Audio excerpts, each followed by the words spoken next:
Good morning. Thank you for joining us this morning. My name is David Rawlings. I'm the country head for the JP Morgan Chase businesses in Canada. It is my pleasure to moderate today's panel, and thank you to the Toronto Global Forum team for pulling this together. I am going to be conscious of the fact that we have 5 panelists and 40 minutes. So we're going to quickly do introductions, and we're going to get into the content. And I'm just going to ask, and starting with you, Heather, if you don't mind, just a quick introduction on your firm and your role. Why don't you go get us started? Okay, thank you. Good morning, everybody. My name is Heather Tobin. I'm the Senior Managing Director and Global Head of Capital Markets at CPP Investments. CPP Investments manages the assets of the Canada Pension Plan. We have about $730 billion in assets under management, and we have one singular purpose and mandate, and that is to maximize return without undue risk of loss while ensuring the long-term sustainability of the plan on behalf of the 22 million Canadian contributors and beneficiaries of the plan here in Canada. My name is Malin Norberg. I am the CIO of Market Strategies of Norges Bank Investment Management. Some people also refer to us as the oil fund, and that's what we are. So we are responsible for taking the money that Norway gets from oil and gas, transforming it into financial wealth for the future generations of Norway. So currently we manage $1.8 trillion for the future generations of Norwegians. That was trillion with a T. That was with a T. I had to think about it. Good morning. My name is Sebastian Hirsch. I'm CEO of Grenke from Germany. We are a leasing company providing small, medium enterprises with assets to bring necessary investments on the road. Our core markets are in Europe, but our future core markets are Australia, US, and also Canada, and I'm happy to be here. Good morning, I'm Thomas Friedberger. I'm the Deputy CEO and co-CIO of Tikehau Capital, which is a European-based asset management company managing 60 billion US, involved in private equity, private debt, real estate, and liquid assets. And our main focus is Europe, and especially energy transition, defense, cyber, and agriculture.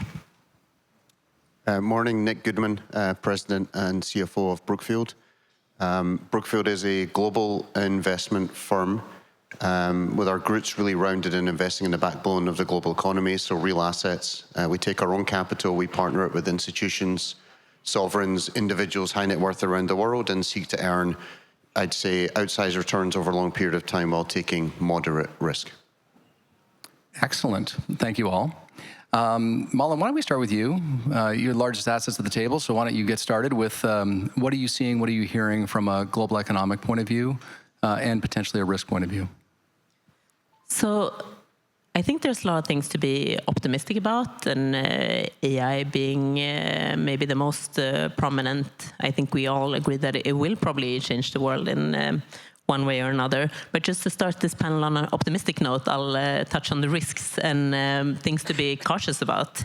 Every year we do an annual stress test of the fund to think about the big risks and what could impact the fund. So this year we looked at 3 different scenarios, and it's an AI correction, so the AI bubble bursting for one reason or another. It's a debt crisis, so aging population along with larger fiscal spending in mostly the developed world. And the third one is a fragmented world, so due to trade policies, geopolitical tensions, or other reasons. So these all have between 18 and 40% negative impact on our fund.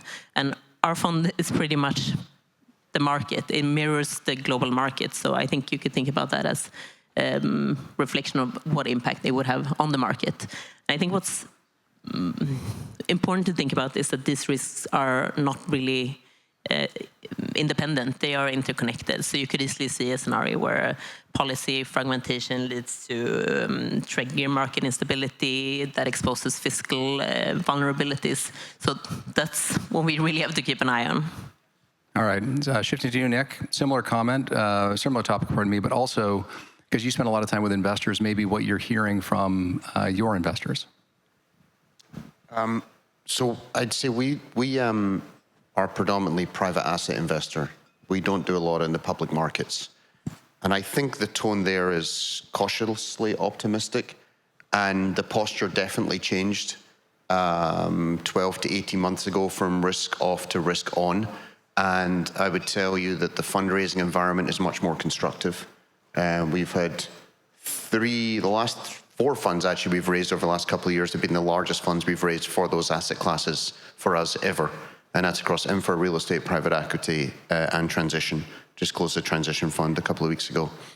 So the sentiment is good. We've seen transaction volume increase, and capital markets are very constructive. So for real assets backed by some of the best credits in the world we've ever seen and a strong growth outlook for us, I think the posture today feels much more constructive and positive than it did 12 months ago.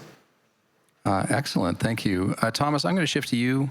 There has been some conversation that the larger funds are able to really raise capital in this environment, but it's harder for all funds to raise capital. So maybe similar comment. What are you seeing and hearing from investors? Yeah, I mean, that's right. Our main conviction has been that the world actually is currently switching. I mean, since COVID, from a situation where the economic value creation was mainly due to the generation of efficiency, to a world where the economic value creation will be explained mostly by the generation of resilience, and that implies lower growth. And so it's normal that the cycle of fundraising and investing is slowing. It's not necessarily a bad thing, I think we will have much more dispersion. I mean, for 40 years, from 1982 to 2022, interest rates went from 20% to 0 in the US. Globalization helped a lot of companies to over-optimize their capital structure, their supply chain, the way they produce goods, where they produce goods. And this is switching. This creation of resilience has a cost. Companies will need to operate with more capital, more inventories. The cost of insurance is increasing. The cost of producing closer to your consumer is increasing. And so that means lower growth. We have to find pockets of high growth in a world of low growth. And I think we need to embrace it. Good. We're going to come back. I think you've been spending time in the private credit markets, so we'll come back to that in a few minutes.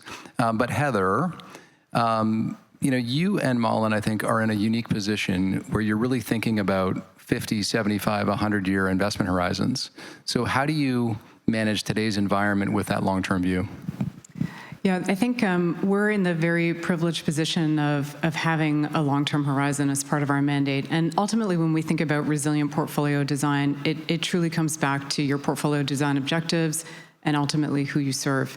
And so we, strongly believe in diversification. We like to say that diversification, especially in this moment in time, is truly an act of humility.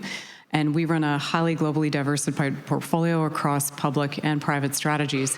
And beyond that, one of the core underpinnings of our portfolio construction framework is we look beyond simple asset class labels to think about the underlying economic drivers of all of the strategies that we allocate to. So we're looking to understand additivity, resilience across all of our programs and individual assets to ensure that we can design a portfolio that performs through market cycles, not in reaction to them. And I think that's been a very important tenet and reflection of our investment beliefs in this moment. Can I just ask you a quick follow-up? So in times of volatility, would you be more active on the asset allocation framework, maybe selling things that are deemed to be more expensive and buying things that are less expensive, or is it pretty stable through time? Yeah, I mean, certainly we don't manage the portfolio, at scale on a tactical basis. But in any individual asset class, we're always thinking about relative value, right? So we have that opportunity through the breadth of strategies that we run to procure the exposures that we want in the portfolio on a public or a private basis. So we're truly always thinking about that relative value decision of how best to procure that particular exposure. And then beyond that, I would say we're also looking to decompose returns. So we're not just looking at total return. We're looking at how much systematic risk is any particular asset bringing into the portfolio, how much idiosyncratic risk or pure alpha is any particular asset bringing into the portfolio, and looking to ensure that we're compensated for that risk that we're taking. Terrific. So Malin, shifting to you, you obviously identified sort of this AI valuation or potential to correction, debt and deglobalization. And again, same question. You run a $75 plus year investment horizon. How do the near-term risks adjust with the long-term expectations? So thinking about the long-term investment horizon and a changing world, I think starting with what doesn't change, and our mandate does not change. We get our mandate from the Norwegian Ministry of Finance. They outline our benchmark, what regions, what asset classes we should invest in. And that doesn't change with political cycles or when one asset class underperforms another. So it's really within that stable mandate, we have to generate excess return over all cycles. So the resilience for us has to be structural, not tactical. So if you think about currency as an example, for example, there's been a lot of talk around the US dollar recently, and we take a very different approach to currency hedging than most of our peers. So we don't hedge any currency exposure. Our mandate with the global portfolio and the infinite horizon is to preserve the purchasing power for Norway.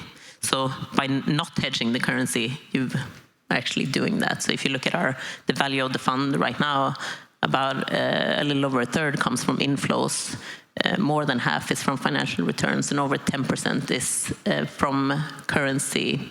The Norwegian krone has weakened significantly over this period of time, so it comes from us being invested in other currencies than the Norwegian krone. So I think the big challenge for us is really that we are so large. If you own 1.5% of every company in the world, there's nowhere to hide.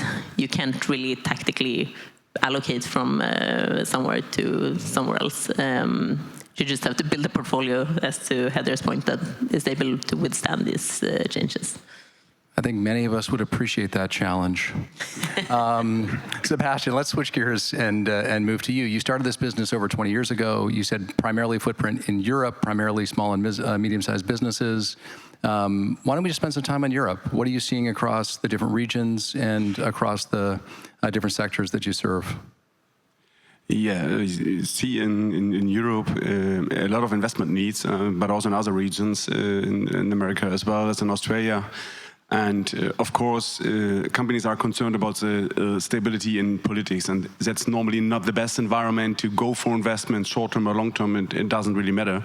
On the other hand, there's a huge need to invest because of the last couple of years, the multiple crises, and approximately 7 trillion should be invested in the EU over the next 5 to 6 years. And there are 3 boxes: defense, sustainability, and technology. And for sure, defense is more or less part of the governments, but the rest is there's needed investments of private firms, the financial sector, and so on, and we need several solutions to fund that investments. Roughly a third of that 7 trillion is covered by governance. For the rest, we need inflows, we need investments, we need banks, we need several funds, but also solutions like we are asset-based financing, because not only the big and large firms need to invest, also the bakery, the restaurant, the small shop next door need to invest in AI, in whatever technology, in sustainable relationships and technology again, and that's why we see a huge demand for small investments and financing small investments in Europe. And can you take it maybe one level down, sort of country by country? Are there a few countries where you're seeing a lot more activity and other countries where you're seeing less activity? The activity, of course, in Germany is pretty high, especially after the government changed. But also the Nordics are very good in investing in sustainability, in solutions for all the ESG things, and also in technology things. But also Southern Europe is very good, investing in education, because to strengthen competitiveness is necessary for all of you, for all of us, for each company, but also for each country in that time, and that will improve investments over the next couple of years. Excellent. We're going to come back to competitiveness in a few minutes. But Thomas, to you, you also, I think, have a pretty big business in Europe. So maybe reflecting on Sebastian's comments. Yes, sure. So, 80% of our assets are deployed in Europe, which for us is a pretty exciting area to invest in. I know it's hard to believe seen from here, because what you see from here probably is a low growth area with political instability in the UK, in France, to a lesser extent in Germany, in Spain. Italy is now pretty stable, but actually, Europe is benefiting from the conjunction, I would say, of the combination of 5 factors that have never combined so strongly before. One is a very accommodative fiscal expansion, triggered by Germany, of course. But it's not only in Germany, it's also triggering the ability to, of the European Union probably to issue common debt and to unlock budgets to finance the resilience of Europe, the sovereignty. 2 is actually a central bank which has been pretty good, pretty accommodative at cutting interest rates. 3 is the deleveraging, of Southern European banks is now over. That has been, together with the German fiscal austerity, the main factor, the main thing generating deflation probably in Europe. And when you see now Banco Santander is the largest market cap in Europe, Intesa is number 3, UniCredit is number 4, so Spain, Italy, UBS being number 2, and BNP being below that. So Southern Europe is back. Banks are aggressive in financing the real economy, so that's good. Then valuations are lower compared to the US, and levels of leverage in the corporate world are also lower. So the combination of that with the condition of being prudent investors, selective, boots on the ground because it's very fragmented, provide a pretty benign investment environment. And also, for the record, if you want to deploy large amounts of capital away from the US in private assets, Europe is pretty much the only alternative today, right? And we'll get back to whether we should deploy large assets outside the US a little bit later, but I take that point. Nick, let's just spend a little minute on, you have been a leader in infrastructure, renewable power. You're doing more work on kind of AI and robotics. Maybe talk about some of the investment opportunities you're seeing across those core pillars. All in 30 seconds, or how long do I have? You have time, and 1.1 trillion, so spend some time on this. As I said, Brookfield's, our foundation, our roots, our expertise is in real assets. And that's been infrastructure, renewable real estate, and then private equity, which is investing in essential service businesses, which are around those core competencies. And so our expertise has been in sort of identifying the next trend or theme within those verticals, building conviction in them, building operating capabilities, platforms, and then participating in them when we see the right value entry point. So if I go back like 30, 40 years, we owned hydros, wind started to develop, solar started to come through. While everyone was doing that, we continued to invest in merchant hydro with a view that when the green premium came, we would make lots of money, and we would invest in wind and solar, but we would do it in a value entry way after others had maybe made mistakes along the way, and we could buy for better value to give us a better sort of margin for error on return. And that's how we've built our renewable business, deep operating capability, a bit more of a development bend, and we've built a large development pipeline around the world.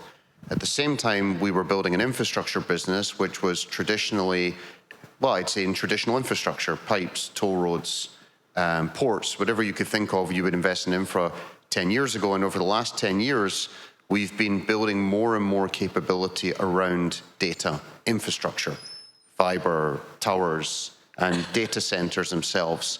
And so we've built this capability, and we've done it by piecing together a global portfolio, not participating in auctions for the largest data center businesses, but by building regional platforms for value so that we can compound at attractive returns. And now what we've found is that capability, you take, and real estate has been a traditional, and then, over the last 15 years, more alternative real estate as well. All of those three are at the center of building the backbone for the AI sort of push. If you think about the need for data centers, one, for the compute capacity, the land for the real estate, and three, the desire not just for clean power, but just for power itself. The amount of power needed is almost an any and all power situation now, but renewables being the fastest to market. So we find ourselves in a pretty unique position where we can go to the hyperscalers, the largest technology companies in the world, and we're one of the few, if not the only, that can talk to them about all three of those at scale and put ourselves at the center of all the conversations.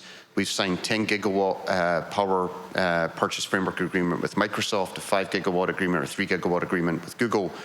We're contracting data centers to all of them. And I'd say again, with all of this, we see a great investment opportunity, but it has to be done with discipline, with care, and with operating capabilities so that you can have downside protection while participating in the upside. So I'd say we're still investing in traditional infra. We're doing other power away from data centers, but we see this being a significant driver for scale capital deployment over the next 10, 15 years, but in a way where we think we can earn very attractive risk-adjusted returns.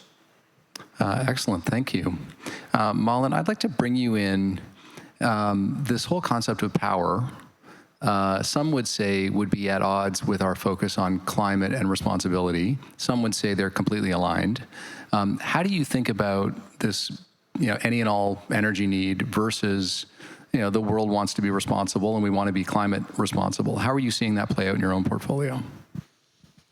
So I think the concept of ESG and wanting to be responsible, it's obviously been very hyped up for many years, and now it's kind of coming down a bit. But what we are seeing, and that was also a topic during the Climate Week in New York, is that it's going from ESG talking, a lot of talk, a lot of words, a lot of promises, ambitions, and now it's much more toned down. The language is much more toned down when companies are thinking about what do we actually need to do. And for us, it's not about ESG risk, wanting to be good. We see physical climate risk as a big financial risk to our portfolio. So you see it playing out already in terms of prices on olive oil or prices on coffee or insurance payouts due to climate disasters. A lot of houses in the US are uninsurable because of what's happening in the physical climate. So this is really changing the approach to this. When looking at modeling this, it looks like under the current policy trajectories, that could impact our US equity portfolio with negative 20% over the longer period. So it's not really about just wanting to do the right thing. It's about the real, this has real impact already, and it will have a much bigger impact. Okay, thank you. Heather, at CPPIB, you also have a big energy business and a big power business. So maybe you want to provide your own perspective on that same question. Yeah, I would just say a couple of points on this theme are, sustainability and the build out of all of the infrastructure ecosystem that will surround this are certainly, very attractive themes for us. We are large investors around the ecosystem and adjacent build out of everything that's driving kind of the AI tailwind. So energy, power, infrastructure, data centers. These are all long-duration assets that are going to drive real economy productivity gains and are often opportunities that are available at scale. And over a long horizon, those are the types of opportunities that suit us very well in terms of our comparative advantages. I would offer, too, that Canada domestically as a market is very well positioned for this build-out. We have 12% of the portfolio invested in Canada today. We are very encouraged by the conversations we're having here domestically, and we are very actively engaged in considering the opportunities that's coming forward. So I think that there's lots to look to here in Canada around those themes that will be very important over the many years to come. Excellent. We have always been a strong place for capital. It feels like, to your point, this moment in time, Canada will be even more important. And so hopefully we get the policy decisions right to encourage that investment. And we appreciate what you at CPPIB are doing to encourage that development. Sebastian, you mentioned that you are building a business in Australia, the US, and Canada. Maybe just share some observations, and I'd say US versus Canada primarily, what you're seeing in the early stages of that build-out. Yeah, why we started first in Canada and before US, it's I think for a European company not that wrong because the law and the way of making business, investors' behavior and something like that in Canada is very similar to UK. And so a better understanding for us, and that was why we started in Canada, and it was pretty good. And in our DNA, it is, we call it a cell division. When a business is working in one country, then we try to go to the next one. And then I think 8 years ago, it was time to go to Canada.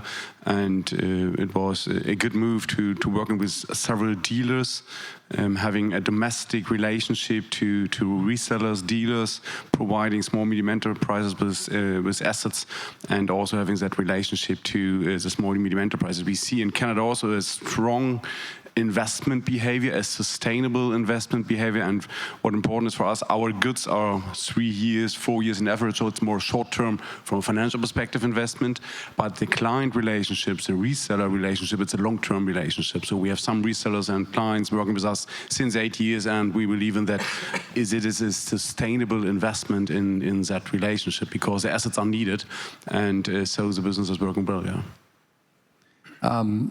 Not to put you on the spot, but how do you think about credit decisioning in different markets? And over the course of the last decade, with more and more data, how has that adjusted the way you adjudicate credit? Credit decision in our business, and we're talking an average about $10,000 or euro for a single decision, was always data-driven. So we need data, we need a statistical approach. And we combine almost two things. On the one hand, credit agencies. We have access to credit agencies in each country. It's roughly 50% of the valuation, and the other 50% are our own experience with the industry of a client, with the type of asset, the relationship we have with the clients. And to mixing that brings us nearly to a real-time decision. 20 years ago, we ran our business and said, okay, we would like to have a credit decision in between 20 minutes. And today I say to my guys, okay, 20 seconds, and normally you can talk about 2 seconds. So we call it instant decision, especially for the very small tickets, and it's a data-driven statistical model. Very impressive. Thomas, I'm assuming you're not making 2-second decisions as it relates to the deployment of private credit in your own business, but I know that's a growth area for you. So why don't you spend a minute on, what's the opportunity set in private credit? Sebastian, obviously you've been doing private credit for a long time. We at the banks have been doing credit for a long time. What's the opportunity set, and how are you approaching it? Sure. So we started private credit in Europe in 2007, so pretty early in the cycle. In the US, we have a strong preference for secondary private credit, which is a business that we anchored in 2019 by launching the first ever private debt fund dedicated to secondary private credit. It's essentially a US business, so buying LP interest at a discount. With regards to primary private credit, we have a strong preference at the moment for Europe because in Europe, there is a strong need. You've got a lot of, at the SME level, you've got a lot of national champions.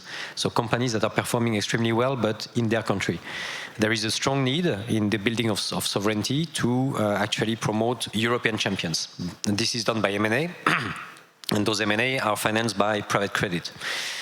So term financing that European banks have been a bit more reluctant to actually to grant because of regulatory reasons, regulatory capital requirements. So, building those European champions out of national champions is actually setting the scene for European private credit. Also, the levels of leverage, as I was mentioning before, are lower in Europe with respect to the US. Spreads are a bit wider for the same quality of credit. And so we think there is an interesting case. It's a 500 billion market now, so as big as high yield and leverage loans, still obviously twice as, the US market is twice as big, but it's growing. Excellent. Heather, I'm not sure if I should bring you in here, but I know CPPIB also has its own platform around private credit, and you're very active in those markets. Anything you want to add? No, just that it continues to be an incredibly important and attractive part of the market and part of our investment portfolio, and it's one of our longest-standing franchise programs at the fund, and it's been incredibly performative for us and very high kind of resilience and additivity at the portfolio level. So we continue to add to that platform and have high conviction in that space. Thank you. Okay, Nick, back to you on convergence. So you talked about the convergence around sort of how you're positioned with some of the tech and data center build. You also have been building insurance capabilities and arguably a very large credit business, including some announcements this week to consolidate the remaining stake of Oaktree. Talk about like that convergence trend and what you see and maybe some of the broader sponsors see with the intersection of insurance and credit and other investments. Okay, you give me all I these. give you all the tough ones, questions, but you know yeah. you can handle them. I know you can. Yeah, your questions are longer than the answers. So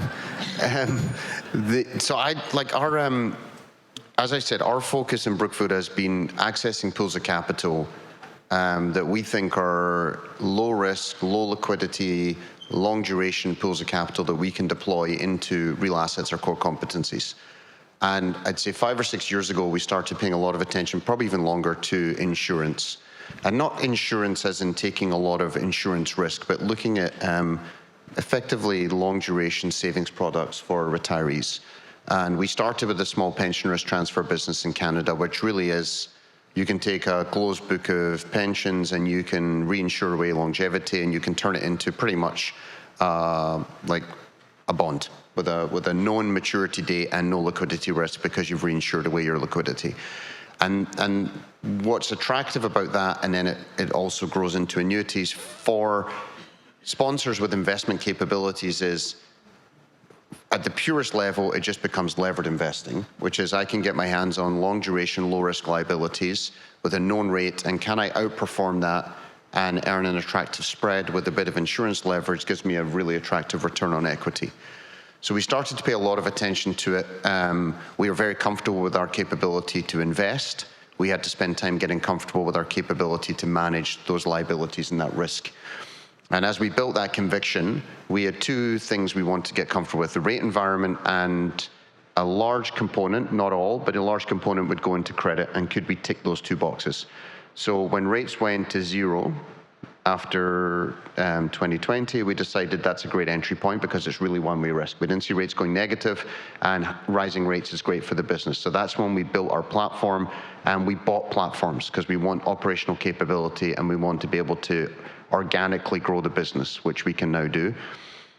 And with the acquisition of Oaktree, which we've now taken up 100%, but the first 60-odd% back then gave us the credit confidence. As that business has grown, I think you're seeing a spread. I'd say in insurance you have a spectrum. At one end you have a Berkshire, which has been doing low risk, low leverage insurance, and using that at a low leverage to really invest in equities and businesses with some credit and cash. And on the other end, you have the sponsors, which have been really raising annuities to invest in credit, and it's a spread game. And they've built good businesses. Our focus is more, I'd say, on this end of the spectrum, which is we will do some credit. It will probably be predominantly around real assets, but we're also playing private credit selectively and build good businesses with Oaktree that can generate good returns, but also a lot of equity investing at low leverage, because our view is we have conviction in, again, what we've been doing for a long period of time that can generate stable returns through a cycle. What we don't want to build is a cyclical business, which is a price taker on the writing of annuities and then being forced to invest into credit and just moving with the cycle as spreads tighten or move out. And so our focus has been about building a durable business which is investment-led. So when we see the investment opportunities, we will bring more inflows. If we see the investment opportunities are not as strong, we'll lighten up. And we're building it with our own capital. We've seeded it with $12 to $13 billion of capital. We're now up to about $170 billion of assets, but the primary focus is return on equity. So can we generate an attractive return on equity? It's tracking at about 15% plus today, but that's the attraction. The attraction for sponsors here is retiree. The demographics are really in favor of inflows. A lot of people looking for savings products, and the number of people looking for those products is only growing. So it's a large pool of capital that's available that wants these kind of returns, and then if you can get your hands on it and you can put it to work and earn pretty attractive returns. So that's the appeal, and I'd say people are going about it in different ways, but all with the purpose of generating good returns over a long period of time. Well, it's been impressive to watch, and to your longer answer than my question, it feels like you're at the early innings of this. So we'll keep watching it. Malin, sort of back to you. We've spent a little bit of time on private credit and private markets. At Norges Investment Management, you spend less time in the private markets. How do you complement or fill those potential opportunities with other products?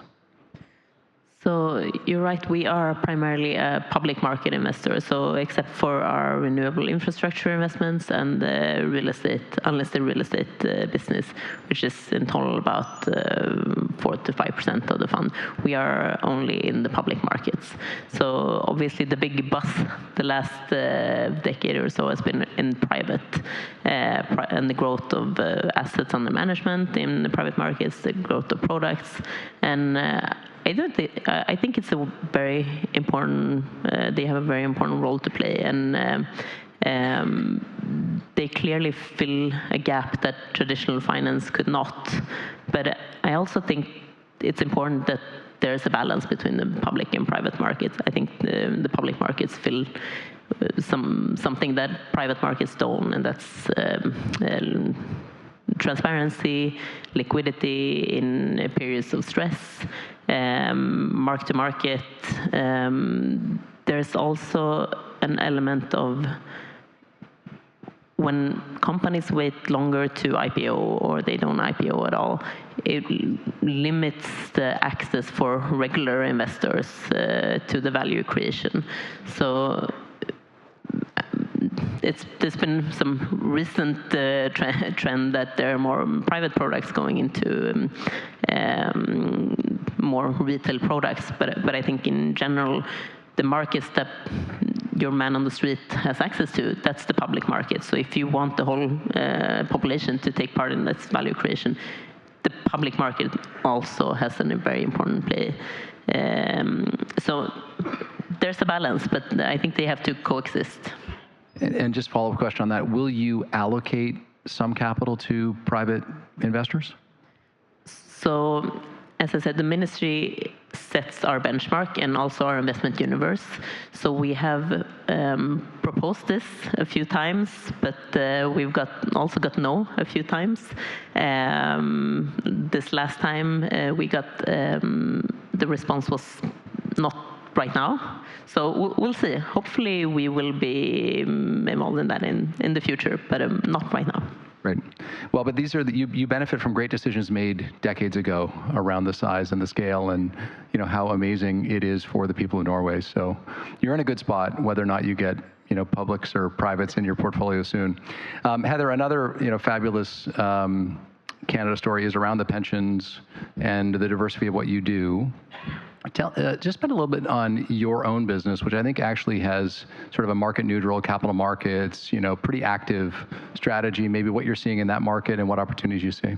Yeah, so in capital markets, we allocate across just under a dozen different public market strategies, both through teams that we run internally. So we have an internal systematic strategies group that runs systematic driven strategies in quantitative equity, volatility, and systematic macro. And then a large part of our portfolio is externally allocated to external public market managers and to hedge funds. And there we allocate across discretionary macro, systematic macro, quant equity, fixed income RV, fundamental equity. It's quite a breadth and complement, and really a unique power of the platform, the mandate that we run in capital markets. I would say one of the other unique features about our business is that we do run market neutral. So over time, we expect to be neutral to broad-based market factors, and that's we achieve that through hedging and other techniques, and we hold our external managers to the same account. And that's really unique in the context of the total portfolio, because over time, absolute return strategies or market neutral strategies do deliver persistent performance and uncorrelated returns to broad-based asset class factors. And that's a really unique complement in the context of the total portfolio at CPP. In terms of things that we're seeing, and how we're managing through the volatility, I would just bring it back to relative value. You know, we have that choice to allocate across a number of different strategies, a number of different alpha engines in the portfolio. And then, of course, we have that choice between internal and external allocation. So we're always thinking about where to best pursue that opportunity across products, across markets, at any given time between that internal and external choice. And that's been a great comparative advantage of the platform in this market. Terrific. So in the last 7 or 8 minutes, why don't we spend some time on something that was touched on earlier, this concept of U.S. exceptionalism. The U.S. has been an amazing market to invest in for a very long time, the envy of many other markets. You know, Thomas, you've sort of made some comments that Europe provides opportunities within the credit space for the reasons you've identified. But I guess I would just say, what other markets are investors considering today? And second question to that, long question, what should policymakers in those, in those countries do to encourage more and more capital investment? Thomas, want to start? Sure.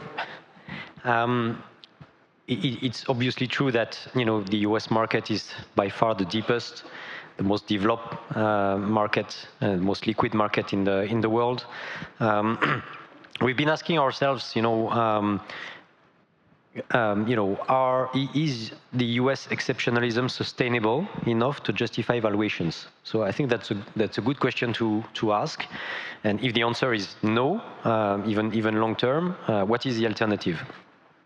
Our conclusion is that the U.S. exceptionalism can be explained with mostly 3 things. One is a superior return on equity for U.S. companies, and that's very true. Currently, if I'm not wrong, I think the S&P 500 return on equity is around 21% versus 12% for MSCI World ex-US.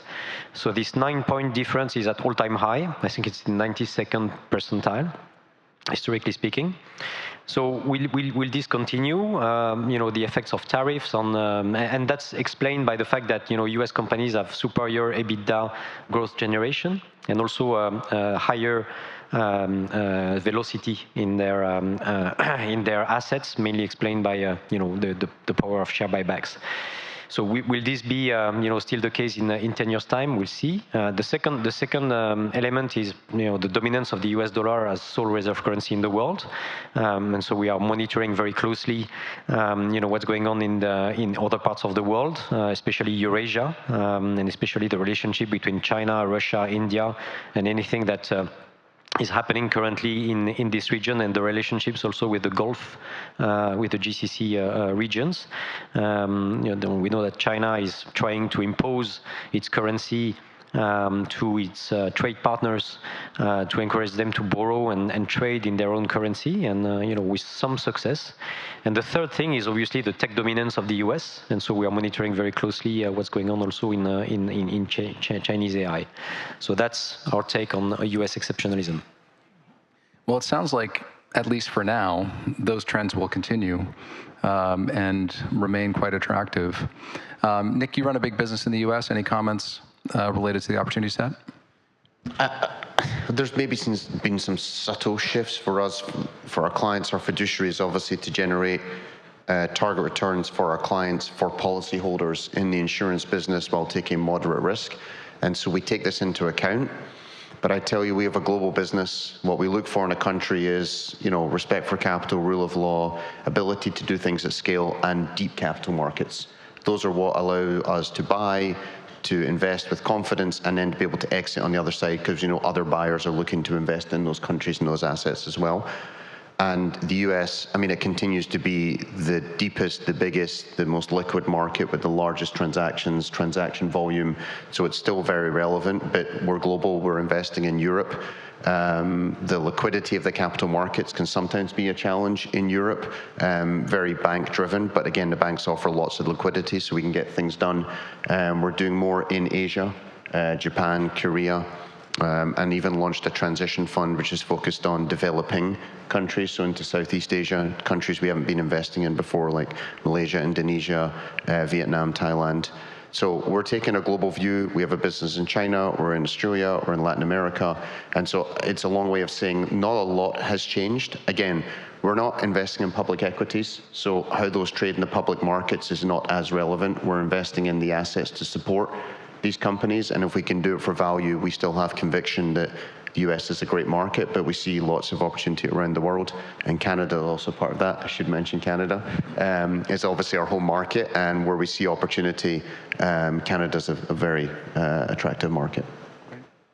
Okay, we got a couple minutes left. I don't know, Heather or Malin, if you want to pick up either one of those questions. I think for us, it's not so much about whether US exceptionalism is going to continue or not, or what may be the drivers. And it's not about not wanting to invest in the US either.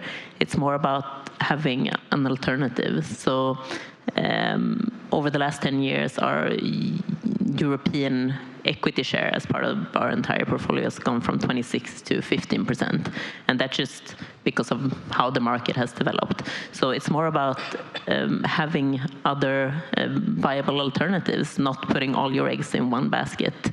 And for that, I think Europe has started a process. I think it's probably the most viable alternative, and for many of the reasons that Thomas lined out before, I think it's taking some of the right steps. But for Europe to be a real alternative, you need deep liquid government bond markets, you need an equity market that's not so fragmented, and so you can get exposed to the growth, you need stable institutions. So Europe has some of those things, but there are still work to do on the plumbing, so more consolidated regulation, the boring stuff, if you will, before you actually can make that a viable alternative, because it's still at best a third of the size and liquidity of the US market. All right, Heather, I'm going to finish with you. So before I do, Sebastian, you obviously have a front row seat in Europe. Any comments on Malin's perspective? It's just a short one. I think debt capital markets is better developed than equity, because in several regions, in currencies, you can go for an Aussie dollar bond, a Hong Kong dollar bond, you can go for a Norwegian krone bond, and that is possible. And there are a lot of opportunities also from investors' perspective. And for equity, you're absolutely right. Europe is fragmented. There is no equity market like in the US, and that is a huge problem, and also the regulations. When I look in our annual report, maybe it would be better from the politics to think like an investor, because the annual report should be written for investors, for potential investors, to getting information, and not for government. I love that idea. All right, Heather, bring us home. I mean, on this point, I would just say, I think everybody's kind of made the important points, and I just might wrap it up by maybe kind of parlaying your question a little bit, like what advice would we have to policymakers in this environment, and what are kind of the reflections that we've had on some of this? And I think what you're hearing from all of us up here is that stable and transparent policy frameworks attract capital, attract patient capital, attract capital of all the durations and areas of focus that all of us are pursuing. And that stability and transparency of policy allows investors and gives investors the conviction to be able to commit capital over multiple cycles. And so that continues to be incredibly important, and that's something that we're looking for in all the markets that we operate in. All right. Special thanks to our panelists. We covered a lot of ground in this time, and thank you for being with us this morning.